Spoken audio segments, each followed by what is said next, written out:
Change your thoughts, change your life. Welcome to the Change Your Thoughts, Change Your Life podcast. I'm your host, Nadia Dela Cruz, founder of the Wayne Dyer Wisdom Community. My guest today is a shaman, Reiki master, cartoonist, and spiritual teacher in the Seattle area. He currently offers medicine card readings, healing services, and classes. You might remember him from a previous episode on this podcast, your friendly neighborhood shaman, Patrick Corrigan. Thank you so much for joining me again today. My pleasure. I'm always glad to come and talk with you. We could talk for hours, so might as well record a chunk of it. So yeah, we should record some of it because I think it's really interesting. And then I get to listen to it back too sometimes because I'm like, oh, what was that one thing we talked about? But yeah, for those who don't know, Patrick and I have been friends for years. I think I've lost count. Now we met a while back. I think my daughter was about a year old, maybe two, probably one when we met, and she's 7 now. So probably about 6 years. Yeah. Pre-pandemic and everything. I know. Yeah. So the first episode we did together is called Your Friendly Neighborhood Shaman, and that's episode 35 if anyone wants to go back and listen to that.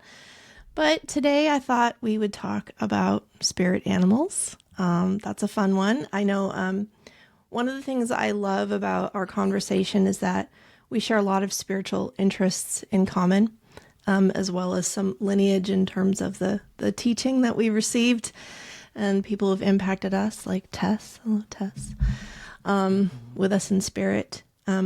But what was your introduction to shamanism?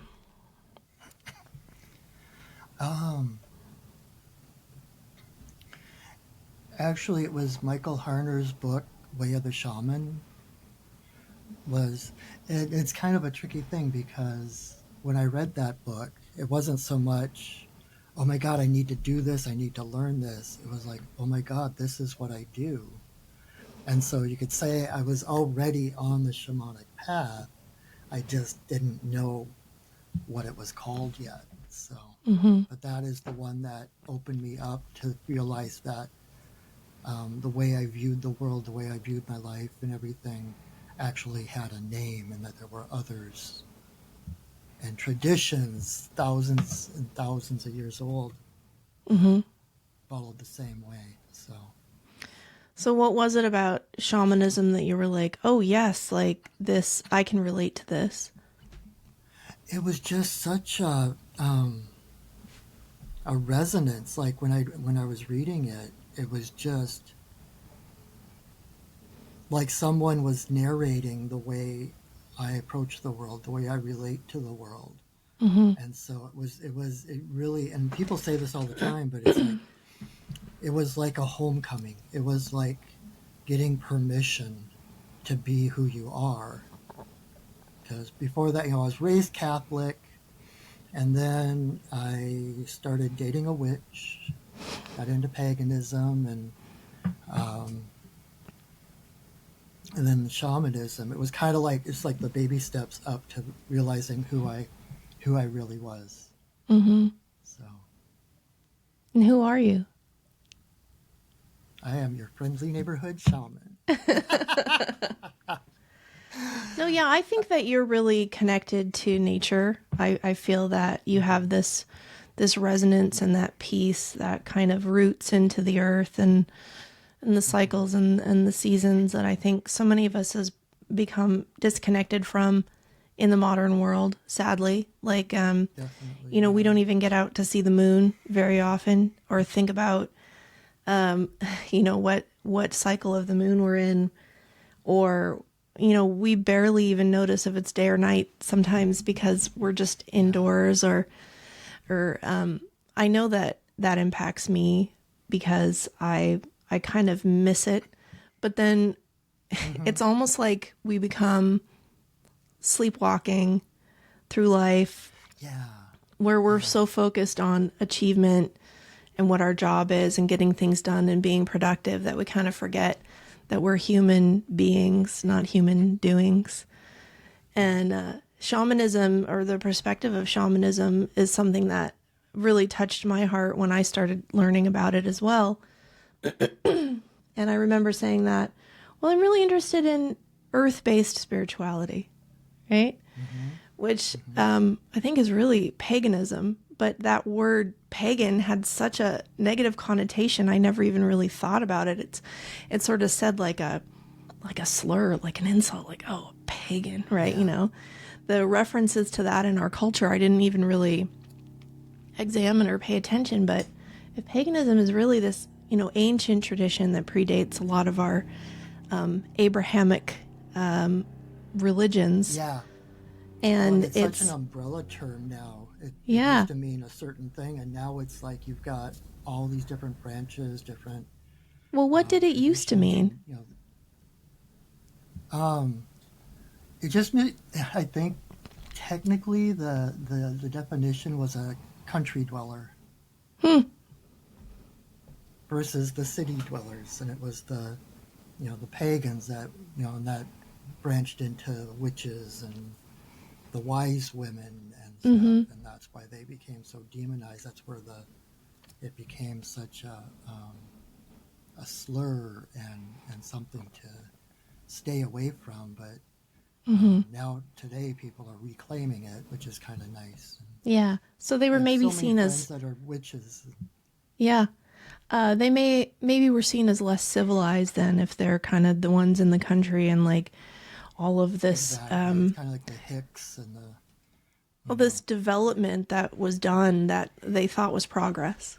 I say they thought it was progress because I think we've gotten to a point where we've progressed so far that we start to go, okay, well, just because we can do something doesn't mean that we should. Is this better? Is this way of life better?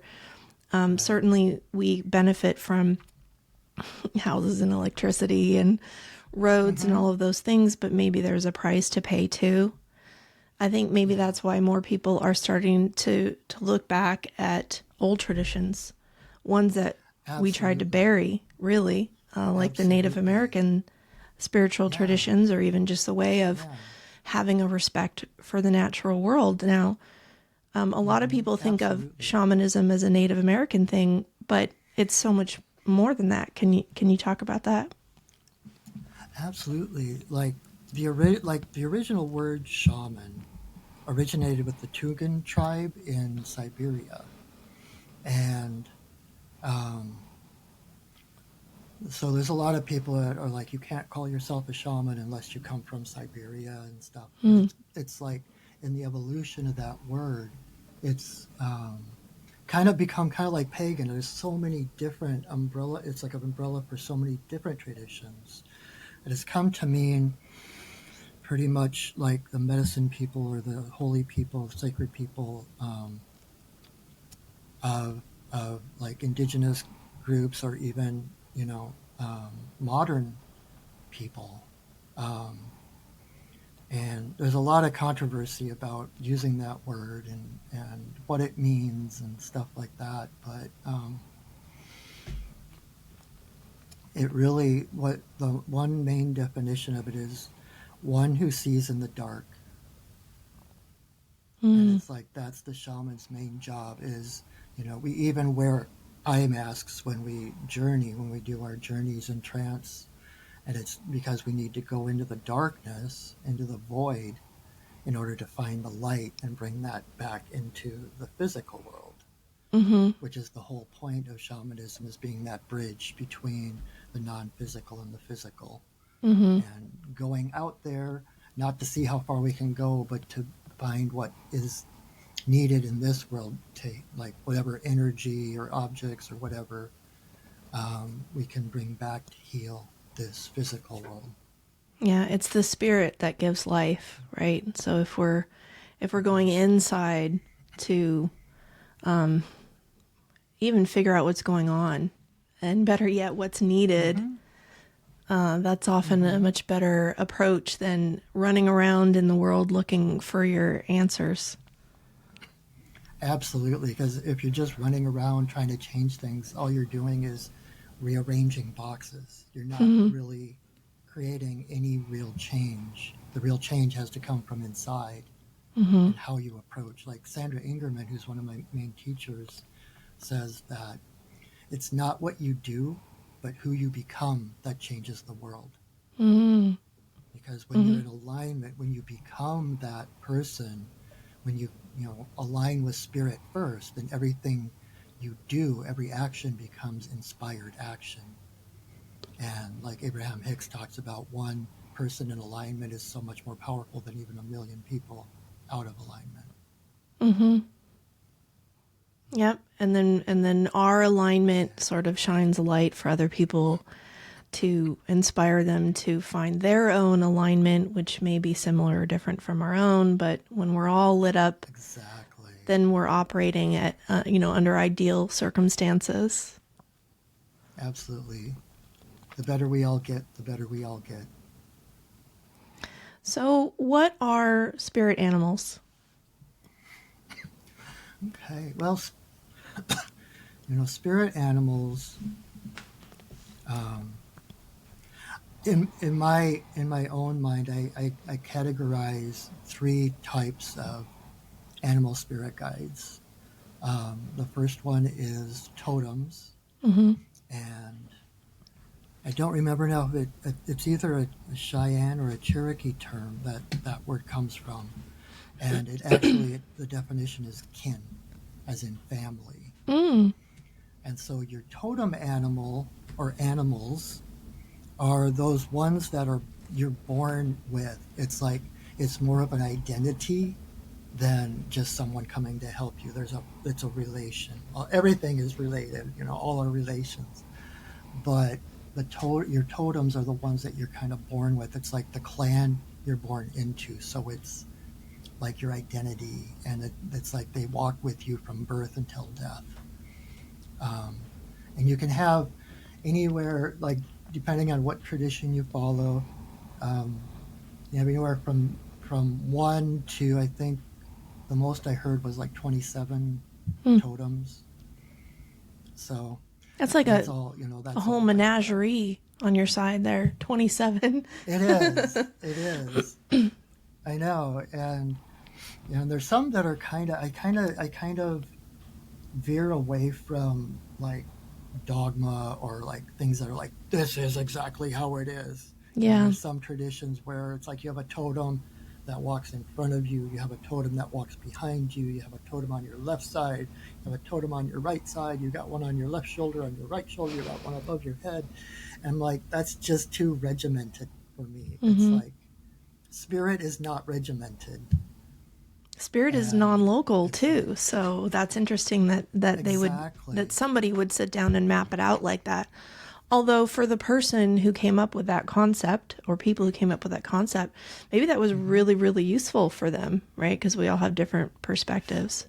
Absolutely. It's like that was what was needed at the time to explain it, and that was how people could understand it.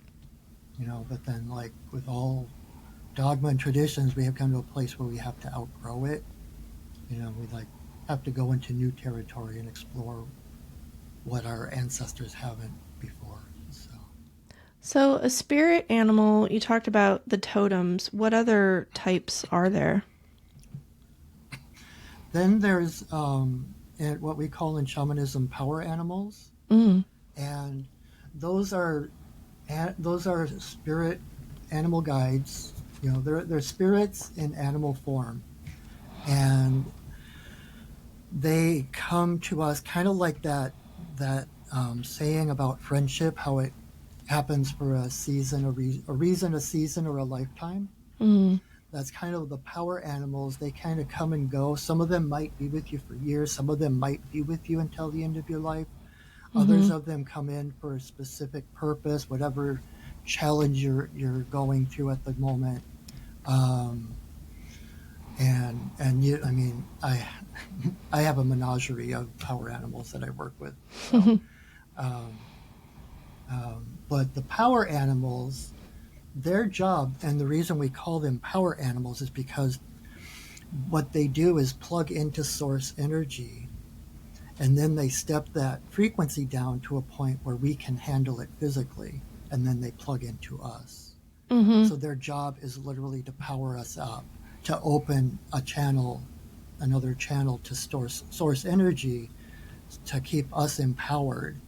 And as we continue to grow, they continue to open that channel, so that as we can handle more and more power, step more into our power, they help us to be able to handle more. So all of these spirit animals that we can connect with or connect with us, do you think that's different faces all of the one force? Ultimately, yeah. Because there's only one of us here, right? We're all part of the same energy.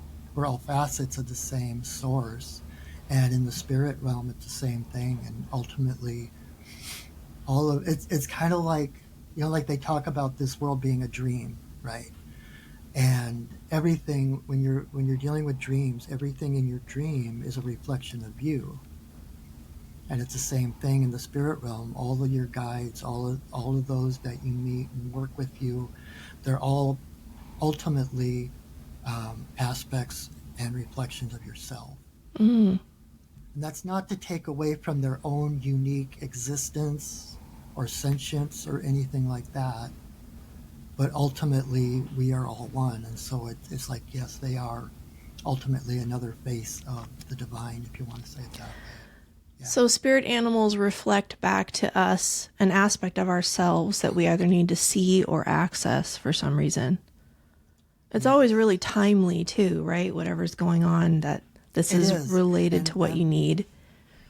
The fun thing is, like, I love doing classes where either like the intro to shamanic journey class or helping people to meet their totems or power animals and stuff, because people always want the eagle or the bear or the lion to be their totem, and then it turns out to be a slug or a junco or a chickadee or something, and it's like, at the moment they're like, on one hand, that just validates the power of shamanism, because you're not just making it up. It's something that you would not have chosen on your own, right? And then at the same time, when you start to connect with that spirit animal, like you said, it's like the timeliness, and it just syncs up with exactly whatever you're going through at that time, or whoever you are, what your life path is, etc. And so it's like they choose us, not the other way around. I mean, you can like there's animal spirits that they're not necessarily technically a power animal of mine, but I will reach out, like, to heron. Heron is one of the big ones that I don't technically a heron has not come and introduced themselves to me as a power animal personally working with me, but I resonate so much with heron medicine that I will reach out to heron and ask for help or strength, or to help me, to lend me some of heron's medicine. And as an example of animal medicine and how they work with you, heron is about stillness. Heron is about alignment, like we were just talking about. Because heron stands in the water perfectly still for hours at a time, and he basically casts a shadow on the water, and the fish are drawn to the coolness of his shadow.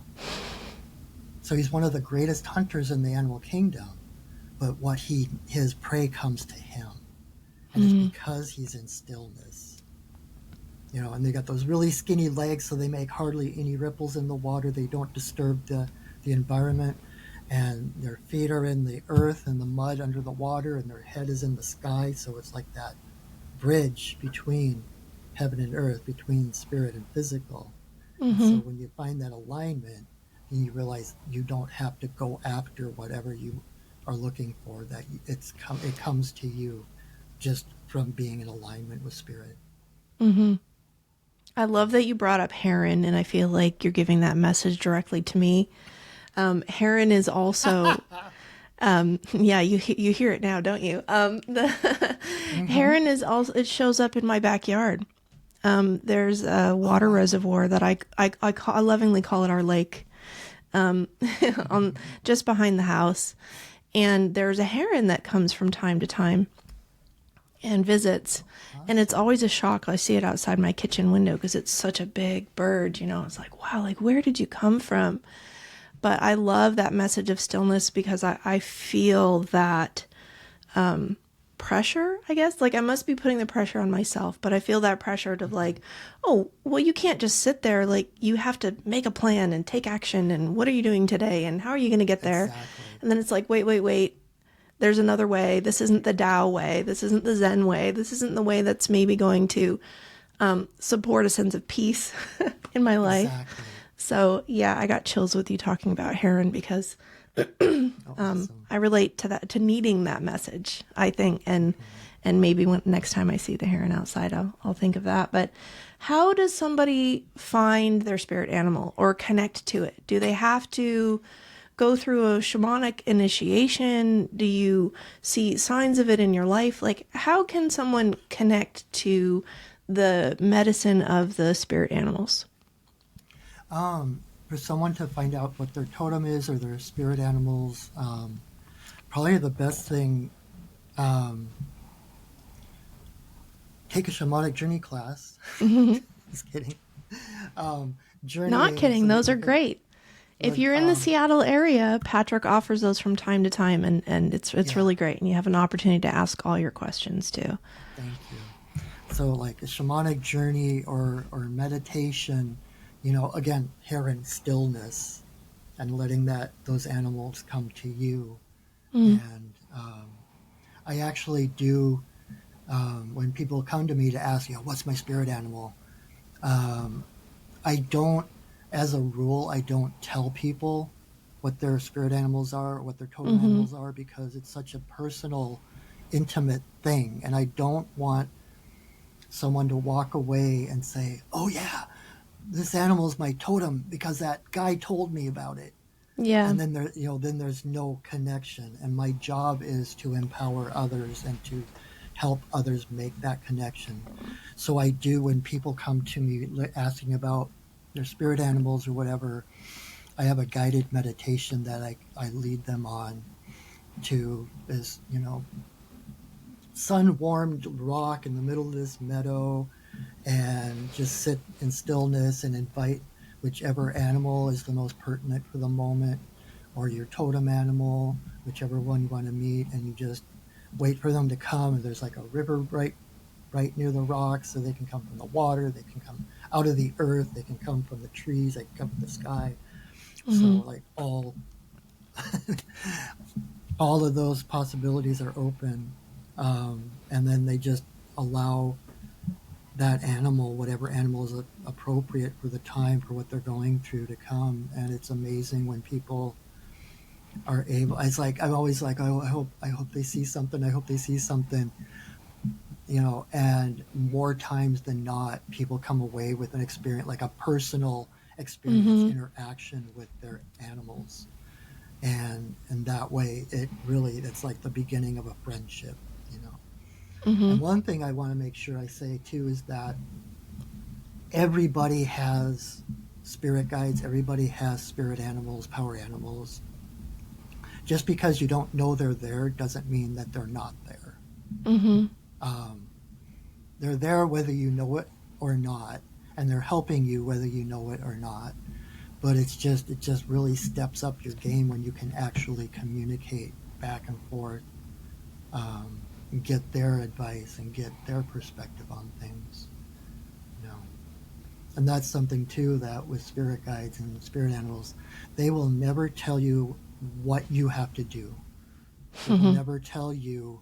They will never put you down, and they will never like build you up like ego-wise. They give you the choices because the choice is always yours. They don't have any other agenda than your own well-being. So they take you from wherever you are to get you where you want to go.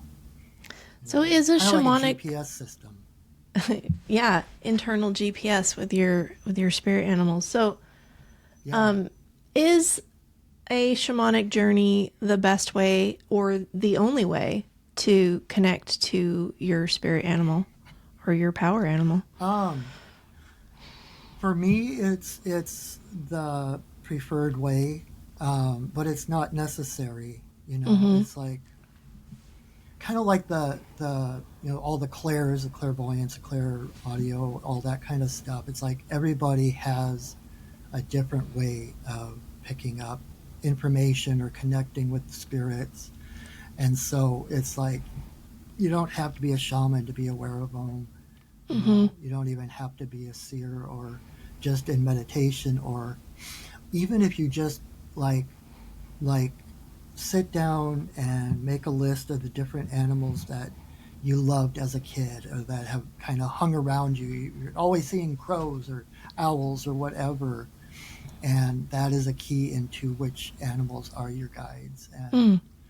just initiating to say, even if you can't hear them speaking to you, talk to them and say, I am open to hearing you whenever it's appropriate, whenever, it's not that they're not speaking to us, but that we don't always, especially when we're starting out, we don't have the clarity to be able to hear the messages and stuff, but continue talking to them as though you can, and eventually you'll start to pay attention. There'll be synchronicities, and you'll get thoughts in your head, words or sentences or just knowledge, and it'll be exactly what you need at that time.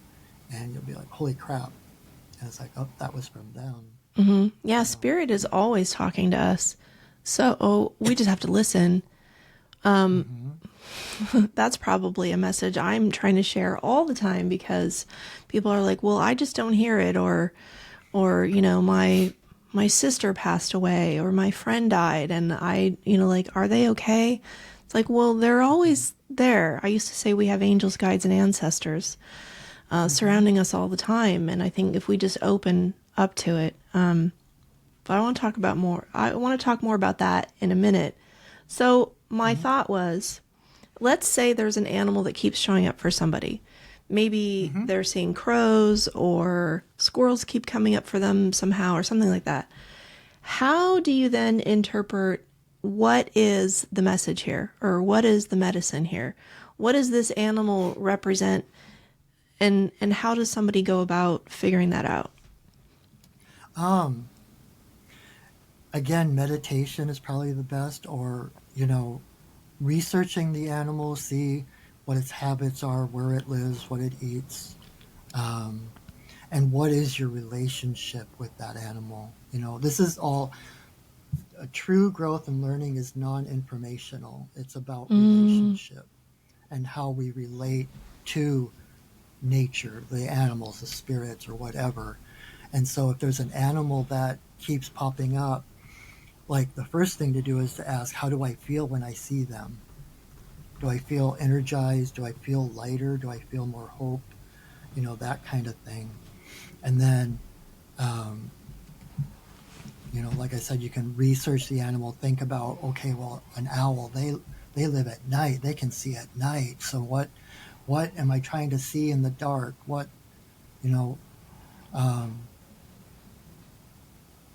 I don't have to be afraid of the dark because I can see in the dark. I've never been afraid of the dark. I've never been afraid of all those boogie oogie things that people warn us about because I can see. I always feel safe in the dark, or like owls, when you research them, you find out that they eat everything, like a mouse or a rabbit, whatever. They eat them whole. They just take in the whole animal, and they have a digestive system that sorts out what's nutritious and what isn't. And then the owl is owls, which some people like say are just basically winged cats. They basically do a hairball thing, and they spit out what they call owl pellets, and it's like a little bundle of fur and bones and whatever wasn't digestible. Mm-hmm. And so when you know that about owls and owls start showing up, it could be, it's okay for me just to jump in both feet. It's okay for me to just take things whole because they'll sort themselves out. And I'll, whatever isn't meant for me won't stick. It'll it'll cast out or whatever. So, I always love your interpretation of the messages from different animals. And there's been a number of times that I've come to you and been like, what does this mean? Or like, elephant is coming up. What does that represent? Or what might this mean for me? And I know that you were working on updating a book about those definitions, but you've got a lot on your plate. You're probably still working on that one. yeah, I'm still working on it. Still a work in progress. I've got one of the books. So I do on my Facebook page, Perching Wolf Studios Facebook page, every Tuesday I do Totem Tuesday, where I put up a drawing of mine of an animal, and then I do a kind of a blurb about what that animal's medicine is. And so I'm collecting those, and it's going to be 2 books. I had to break it in half, so it's going to be like A through M and then N through Z or something like that. So I'm putting together a book about my interpretations, and and that's a really important distinction, is that's my relationship with these animals. This is what I think, and and some of them can be universal, right? It's like certain animals kind of represent certain things, but it's more, like I said, the important thing is, what is your relationship with those animals? And so when I'm the one writing a book like that, I'm like, find out first what your relationship is. What does that animal mean to you? How do you feel? What do you think when you see that animal? Then go to the book and see what the book says, because there are tons of animal spirit dictionaries and stuff like that. And when those are the first place we go, we're just reinstating that separation from them. And it becomes kind of encyclopedic, where, this animal means that, and this animal means that. And it kind of takes the vibrancy and the life out of it, the soul out of it. And that's the one thing that the animals are trying to teach us, is how to be present and how to embody that vibrancy of light and soul, right? So, yeah. So if an animal's coming up for you that you think might have a message, right? First check in and see, what's my relation? How do I feel about this animal? What comes up for me? First examine your own ideas and feelings about it, right? And then check with a book or a website, because there's a lot of them out there. And see what resonates there, because it's not going to be everything, it's going to be pieces. And that way you build your validation, right? You get a feeling for that animal, or because of what that animal does, and it reflects what you're doing in your life, how you're approaching a problem or something. And then you read it in a book, and it's like, oh my God, I got it right. Okay, I can trust my intuition. Yeah. And that is so much more important than just, figuring out, okay, that's what it means. Trust your intuition. In the head, and it doesn't go into the heart. That's the hardest thing, I think, about teaching tarot cards, or oracle cards for that matter, is that you could memorize maybe 6 different possible definitions for any given tarot card, right? Because every deck has the same 78 cards. So you could memorize that and just repeat it. But there's so much interpretation and trust when it comes to interpreting divine messages. And, I think people are afraid to try to listen or to trust their own interpretation. I recommend pulling an oracle card every day, because what that does is it puts you into a receptive space. It puts you into a place of listening. So what you're really doing is that, without realizing it, when you're setting an intention to be like, what messages are here for me today, all of a sudden you've opened your heart space to receive something, right? You're paying attention, and then there's an openness that can come to you. And I do think that we're always receiving guidance and information. And like, my path has been really interesting, because I studied angels with Kyle Gray. So when we met, and it sounds so similar to what we're talking about today with the animals, there's all these different angels, and you can learn about the archangels and what they represent and what colors and the messages and how they can help you in your life, or what they have to offer, or what it might mean if this angel shows up for you. And the animals, to me, feel very, very similar. It's just more grounded, more earthy, more right here, right now. But as you talked about them being sort of this liaison to the bigger picture, the divine that's in all of us, a liaison and also a messenger, the angels are that too. So to me, they're all faces of the one. They're all faces of God. Absolutely. But I think that there's benefit. I think that there's something important as to why for many thousands of years humans have been talking about these relationships to different gods or different angels or different animals or different guides of some kind, because I think that helps us make it personal.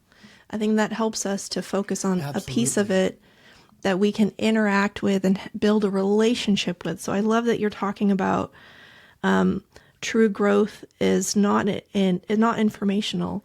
It's in building relationship. And so I think that when we, even if we're inventing it, okay, let's say it's all one beautiful orb of light, and we are a little molecule of that light, and we've come up with this idea of a bear or Archangel Michael or whatever it is.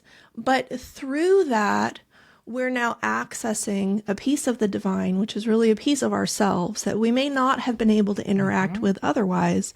What a beautiful thing that is. So it doesn't matter to me at this point whether there is a being of some kind in this room standing next to me or not. It doesn't really matter to me, because I know that my human brain cannot comprehend the fullness of eternity, cannot comprehend the fullness of what we really are and how we are all connected. But I just have a glimpse that this is so. And that glimpse is enough for me to move forward in faith that I'm not walking alone, right? I know that the people that we loved who have died, and our ancestors, whether we love them or not, right? They're around us. It's maybe important to make that distinction. Relationships can be difficult.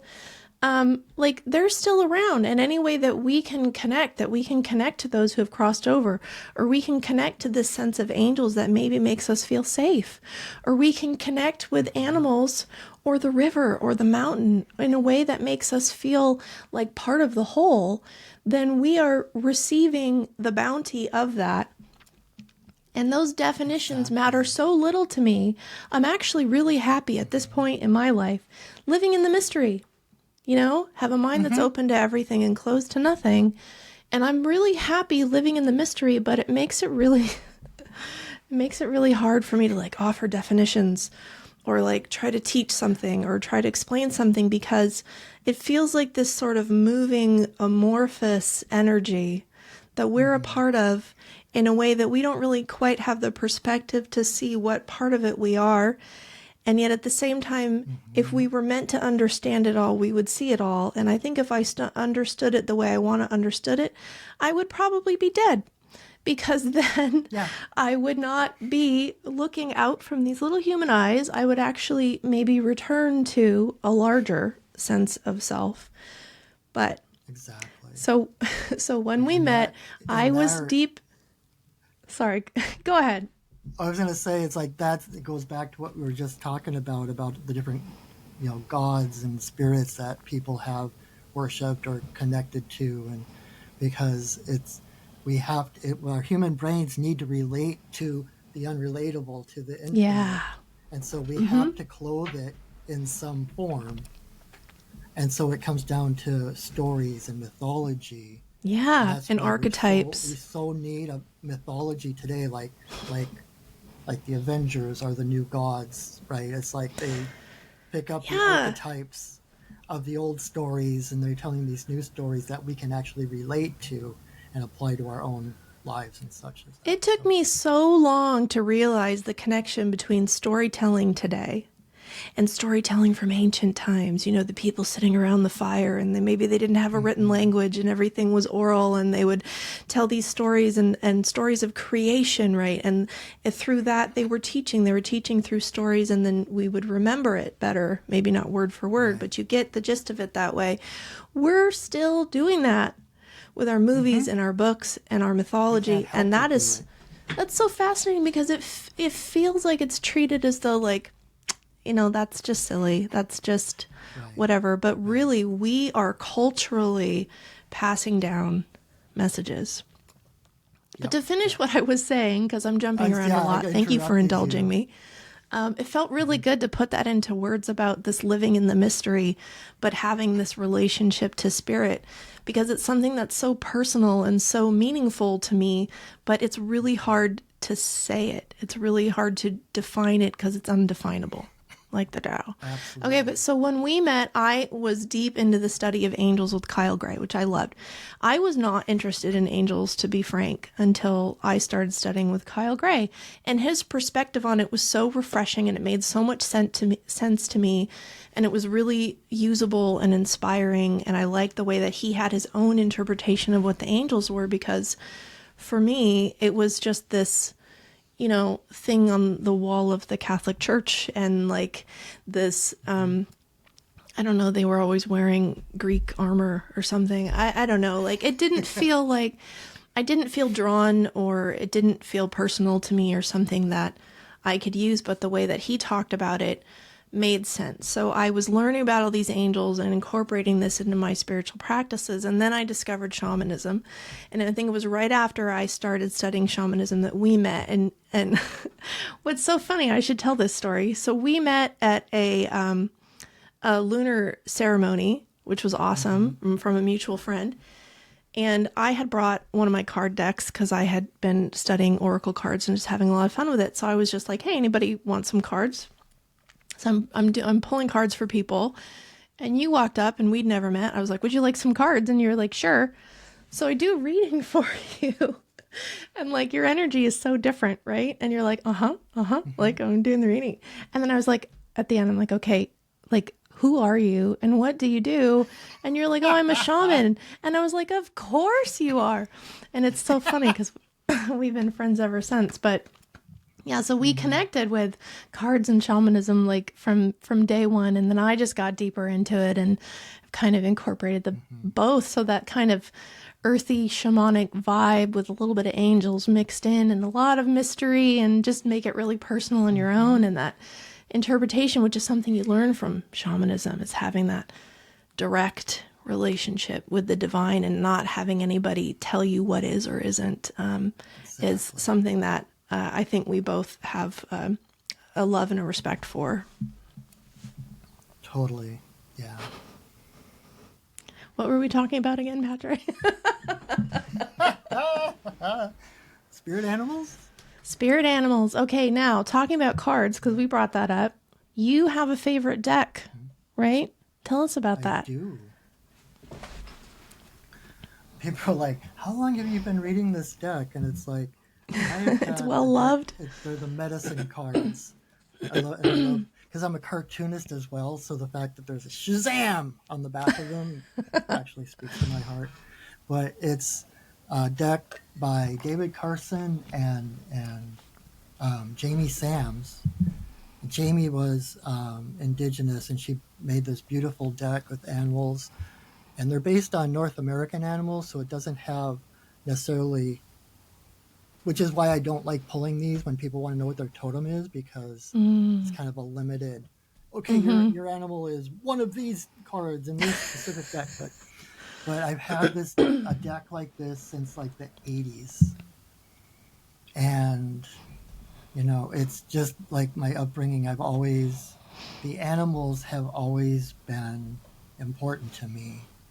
And, like, I grew up, my heroes were like Tarzan and Davy Crockett, Daniel Boone, the ones that were out in the woods with the animals, talking to the animals. And then St. Francis, when I was confirmed, I had my confirmation when I was Catholic, it was like I took Francis as my confirmation name because he was the saint of the animals and everything. And so when I Yeah. saw this deck in the 80s, it was just like, I need that, right? You were way ahead of me. I am. I wish I'd found cards in the 80s. That'd be so cool. Yeah, I think that deck came out in 88 because I looked it up with Yeah. Jamie Sams. She just passed away in 2020, right? Yeah, not very long ago. And she was half French, half Native American, wasn't she? Yeah, something like that. I don't remember exactly, but she grew up with she had a couple of grandmothers around her, Native, that gave her all the stories and all the teachings and the grandmother way and stuff like that, and the rainbow prophecies and different things like that. And so she's become kind of a default setting for me. Like when I'm questioning things, it's like I'll go back to her as the authority. But yeah, it's like you were talking about, like the angels and the tarot and everything. It's like, to me, the animals have always been the gateway, right? I can relate to animals more than I can to, different symbols or archetypes and that kind of thing. I still love that stuff. I love mythology. I love symbology. I love all of that kind of stuff. I'm an artist, so of course I love that stuff.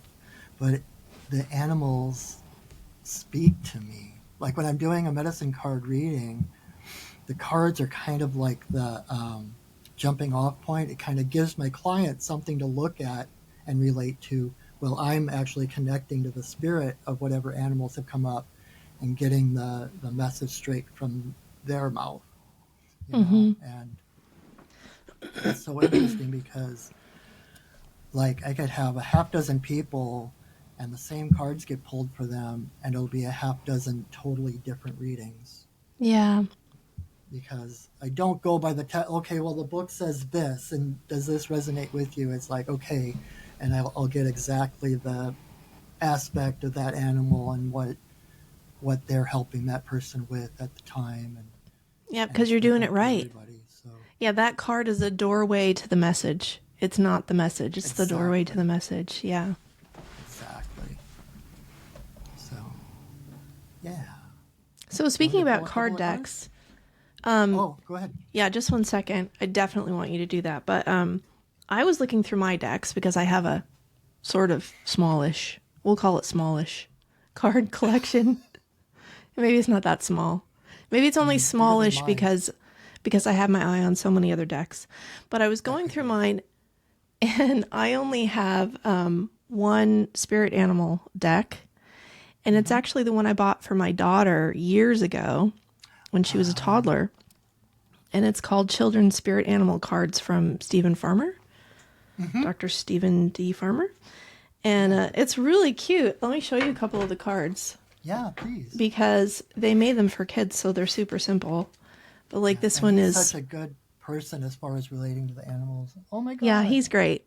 So this is Raccoon, adorable. and the message says, "You have everything you need." But even if you just looked at that image, right, you're going to receive something from it. And so if you're giving this to kids and they don't know how to read yet, like my daughter still had a lot of fun with it. And then she would lay them all out. And I guess she was making her own spreads. I don't know. But she still plays with this deck. Turtle, take your time. So it's cute. I mean, you don't have to be a child to use these, but No. that was interesting. This was the only spirit animal deck that I have. I know that there's quite a few out there. There's one from Colette Baron Reed. The artwork's really beautiful. The one that you gave me for my birthday. Yeah, for your birthday one year. Yeah. Yeah. I'm sure Stephen Farmer has other ones. Yeah. Because he's And also he's got a really shaman. good book too. I think the book's called Animal Spirit Guides. Mm-hmm. And I should get that. I need to expand my collection. Yeah. Really good book. So do you want to pull a few cards for the audience today and give us a little example of a reading? And so even though you're not sitting in front of somebody, giving them a personal interpretation, like, tell us how this works. Well, if you are watching this right now, whatever cards come up are for you, because the universe, like I said, relationship, the universe relates to you, and you get exactly what you need when you need it. And so if you happen to be watching this, even if you don't normally watch this podcast Or listening. or anything, or listening, these are this message is for you. It's kind of like you said earlier, the universe is always talking to us.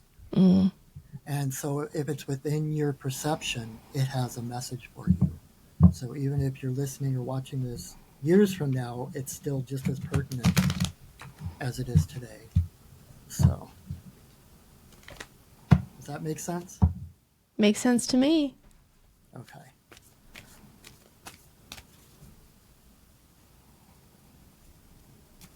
I'll pull 3 cards. Does that sound good? Sounds good.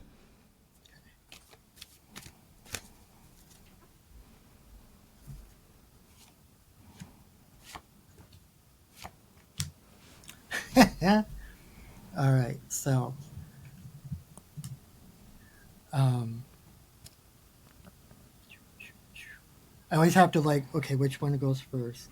So the first card I pulled is Weasel. And I love that it's number 33. I don't know. I've never brought numerology into the readings. I'm not a numerologist, but I know about angel numbers, of course, and stuff. So, but Weasel. Yeah, 33 is a big one for me, too. Yeah. Weasel tends to be, they have such a high metabolism that they never stop moving. They're always zip, zip, zip. They know every square inch of their territory, and they visit it at least once or twice a day. It's just like zoom, zoom, zoom, zoom.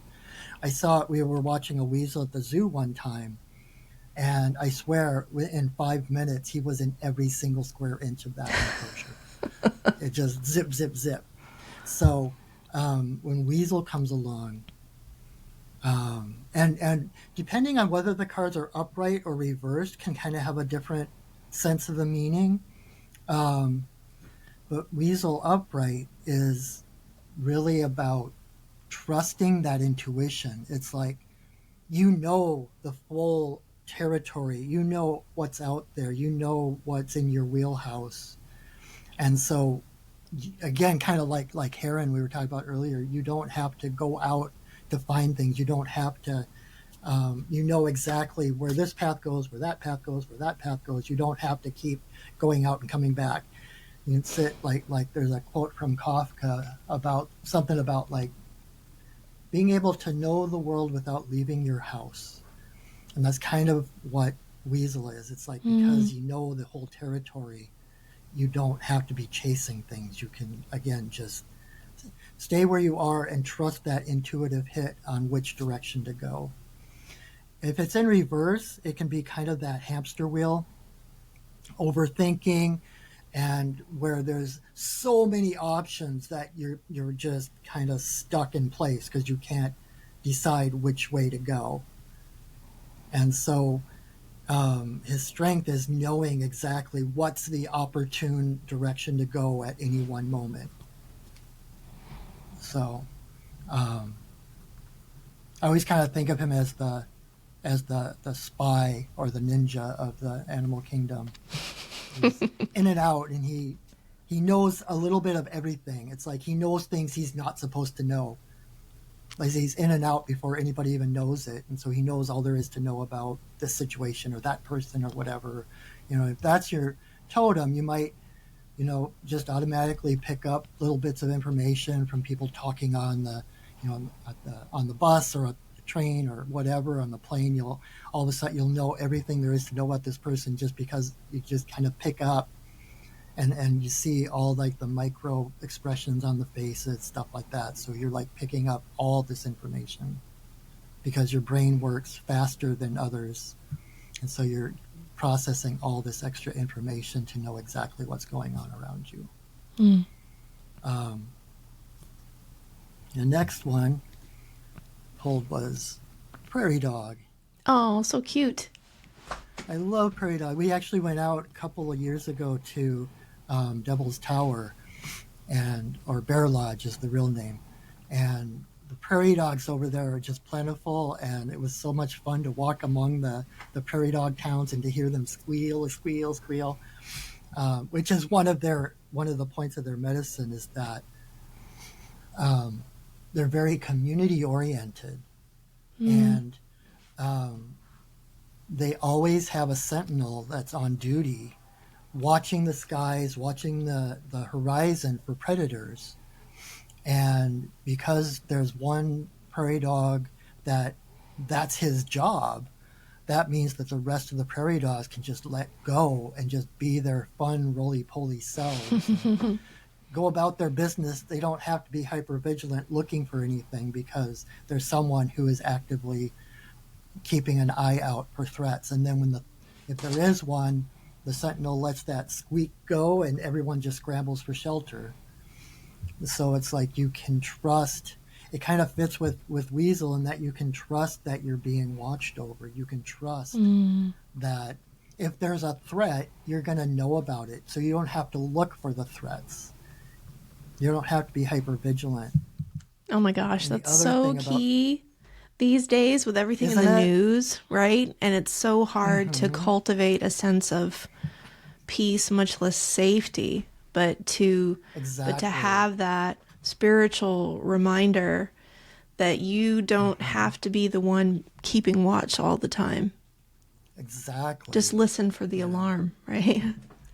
Another part of prairie dog medicine is about in their vast underground prairie dog towns, they always have chambers for the individual prairie dogs to go to hang out by themselves. So prairie dog medicine can be about retreating from the world because it's like to be a good citizen, they're very community oriented, right? Very social, but in order to be the best citizen they can, they have to know who they are individually to bring their full game forward to best impact and support the community. So prairie dog comes up, if seeing prairie dog, or it might be a time to retreat from the world, to take a breather, take a sabbatical, and really get a sense of who you are and your own energy without the influence of other energies coming in, right? So yeah, I know we talked about this before, but I feel that strongly this time of year. So I'm sure a lot of people are going to resonate with that message. Exactly. And that's the thing too, like, we forget that we're not just connected to nature, we are nature.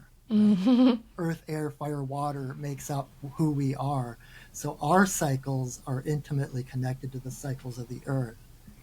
And so this is the time of the year when it's time to go underground and not be as active outward and conserve your energy, because the energies are going deeper and the changes that are happening in the dark, in the void, right? The womb of the earth mother. Excuse me.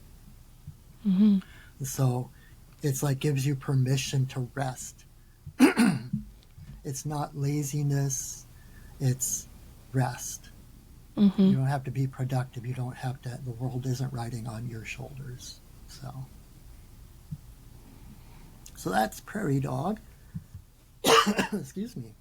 And the last one I pulled was rabbit. The Westkilly rabbit. Another burrowing it's animal. Interesting that all three of those are kind of burrowing, grounded little woodland creatures. And rabbit, of course, is about all the things of spring. That's why, the Easter bunny and all that kind of stuff. It's like the rabbit is about creativity and abundance. Rabbit, I've heard rabbit called the popcorn of the animal kingdom because they're so plentiful and everybody eats them. But the thing about that is, if you miss one rabbit, there's always another one coming along. So it's like opportunity doesn't knock just once. You're not just giving one chance, and if you miss it, you're out of luck. There's always a creative way to find it. And so, and like rabbit, when they're running away from predators, they run in a zigzag, right, to make it harder for the predator to get a bead on them. And so a lot of people with rabbit medicine might find themselves kind of like going toward the shiny stuff, right? Like, oh, what's that over there? Oh, what's that over there? Oh, what's that over there? Doing that zigzag. It's like they don't have a straight and narrow path. Their path is weaving all these different things together, and they become the bridge, the glue that holds those separate things together. It's like a needle and thread. You're sewing these different aspects of life together in a way that no one else ever has, which is, again, creativity, the creation, bringing in new possibilities.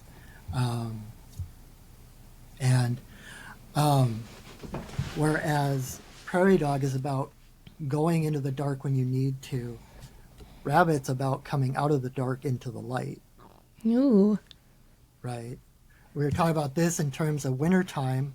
It's dark out and you kind of hibernate and stuff. And it comes springtime and it's time to come out of the darkness into the light. So Rabbit comes around when there's like rebirth, stuff like that. And then there's actually a story that goes with Rabbit, and Rabbit medicine can be about, it's very similar to all the ones I just talked about, because if Rabbit gets overwhelmed, they're like a deer in the headlights, right? They're so overwhelmed they don't move. If they don't move, they're dinner. So they have to keep moving. And there's a story that goes with Rabbit that he was hopping through the woods one day and he looked up and he saw eagle flying overhead, and he was so scared he started yelling at Eagle and saying, "Don't come eat me, I'm really afraid of you, please Eagle, don't come and eat me." And the eagle didn't hear him the first time, so he jumps up on a stump, starts jumping up and down, waving his little paws in the air, yelling even louder, "Eagle, I'm really afraid of you, please don't come and eat me." And the second time, of course, the eagle heard the rabbit, swooped down and ate him. And so it's about focusing on what you want, not on what you don't want. It's focusing on, not focusing on your fears, focusing on your desires. But I like to think of that as only half of the story, because ultimately Eagle eats Rabbit, and so Rabbit's consciousness melds with Eagle's consciousness, and all of a sudden Rabbit finds himself miles above the earth, looking down and seeing that there is no barriers, everything is connected, and he realizes there's nothing to be afraid of.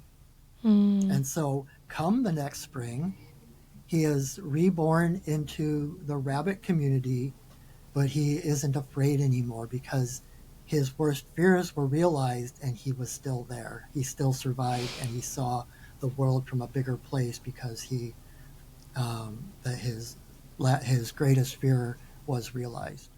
So. I love that. Such a great message. Thank you, Patrick. You're welcome. Okay. Just like so for anyone who's listening, that reading was for all of you, whatever day or time it is, wherever you're joining us from. Especially if something resonated for you, know that that message was for you. Absolutely. Right here, right now. If it doesn't resonate, let it go. But if there was something that resonated, take that as your message from the spirits, from the universe. Very reassuring and timely message. Now, you do mini medicine card readings on Facebook every Monday, right? What time is that? Every Monday night at 8 o'clock Pacific time. And the way it works, the first 6 people to get on, once I start the video and comment yes, get a 1-card reading from the medicine card deck. Awesome. And I do it that way because otherwise I'm going to be there all night. And so if you're not one of the first 6, there's no worries. You just choose a number between 1 and 6. And whichever card you choose, it's like I promise you that whatever message is for the person that the card is being pulled for will also have a message for you as well. That Spirit's really good at dovetailing things and weaving things together that you might not, be able to figure out in your own head and stuff. It's like just amazing the way things work together. So gives a little direction and guidance, and a lot of times reassurance, or points our attention at something that we didn't know was what we needed, and maybe we were looking over here and we needed to. Yeah, or put something into words that we couldn't ourselves, and all of a sudden it's like, that's exactly what I've been thinking or feeling. Yeah. It, like when you hear it put into words, it can sink in so much deeper, right? Yeah. And then Wednesdays you also do ceremony on Facebook, Wednesdays, don't you? Yeah. And today's Wednesday, and I'm not going to do it tonight because my car is out of commission momentarily. So I can't get to my office, and I'm not supposed to smoke in my apartment. But I do the sacred pipe ceremony at 7 o'clock on Wednesdays, live on Facebook. And that is, it's a ceremony that's been passed down from White Buffalo Calf Woman 19 generations ago when she brought the sacred pipe to the Lakota people. And that ceremony has been passed down. And I have the honor of being called to be a pipe carrier. And so it is one of the most profound and powerful ceremonies that I know of. And like I said, I was raised Catholic. I became pagan. I know my way around ceremony. This is hands down the most powerful one I know of. And so I share that. I started that at the beginning of the pandemic as a way to help support the community, to give people like an hour a week at least to kind of tune in and align, to hold space for people to connect to Spirit. And so the world has not gotten any less crazy, so I'm still doing it. And so if that's interesting to anyone, please join me. It's anyone is welcome. And your Facebook is Perching Wolf Studios, right? Yes. Okay, we'll put a link to that in the show notes for this, so we can get you to Patrick's website and his social media and all of that. Now, I know we have listeners from all over the world. So for those who aren't able to reach you locally, what services do you offer online or virtual? Pretty much everything I do: card readings, healings, teaching. I've got some classes. It's so nice to be able to do classes in person again. And yeah. so I've been kind of focusing on in-person classes lately, but I do have some. I'm planning on, especially like coming up the new year, doing some more Zoom classes, and I can do any of the healings, the soul retrieval, Reiki, all of that stuff can be done long distance over Zoom. The readings can be done over Zoom. Anything I pretty much do, because space and time are an illusion. So what's the best way for people to reach you? Probably through my website, perchingwolfstudios.net. I've got a page there for how to contact me, send an email right to me. And it's got my phone number. You can text me or anything too, but probably my website is kind of the hub of what I do, and that's probably the best way to stay up to date and to connect with me. Great. Well, I highly recommend Patrick and all of his services. He is just such an authentic, clear soul, really connected, really dedicated to a life of service, and just so approachable. That's why we call you the Friendly Neighborhood Shaman. And if you haven't heard episode 35, you can hear more about Patrick's story there. We talked about his life and his experiences leading up to discovering shamanism. And now, of course, since we're talking about spirit animals today, if someone has a chance to sign up for your Intro to Shamanism class, are they going to get what you talked about to meet their power animal or their spirit animal there? Yeah. When I teach the Intro to Shamanic Journey, it's a 3-hour class. And the first part of the class is kind of talking about what shamanism is and what shamanism isn't, and where it came from, and the cosmology of it and everything, the shamanic perspective. And then the second half of the class, I actually teach people how to do a shamanic journey, which is using the drum. the repetitive sound of the drum, which entrains your brain waves to certain levels so that you can journey into the spirit realm. And so the first journey we ever do is a journey to, there's 3 worlds: the upper world, the middle world where we are, and the lower world. The lower and the upper world are transcendent realms. That's where the spirit guides live. And the animal guides, the power animals, tend to live in the lower world. So our first journey is to the lower world to meet a power animal. So if you take that class with me, that is the first spirit guide you will meet, is one of your power animals. Mm-hmm. And like I said, it's like it's a relationship, it's a friendship that can last a lifetime. They know everything about you. There's nothing too big or too small to talk to them about or to ask them about or just to enjoy. Like I'll call my main power animal is a reindeer named Nathaniel. And sometimes at night I'll actually call him in. I'll feel him come in and snuggle up, and it doesn't have to just be informational. You can feel them with you, experiential, walk with you. Exactly.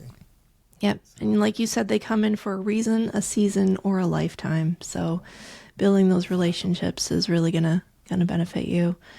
Well, Patrick, thank you so much for coming back on the podcast and spending this time recording with me. I always have fun talking with you, whether we record or not, of course. Yeah. Mm-hmm. And I appreciate all that you do. Really, so if you want to check out Patrick's current offerings or see when his next class is going to come up, the best way to find that out is perchingwolfstudios.net. For all our listeners, thank you for following Change Your Thoughts, Change Your Life, and telling your friends about it. Until next time, take care of yourself and take care of each other. Namaste.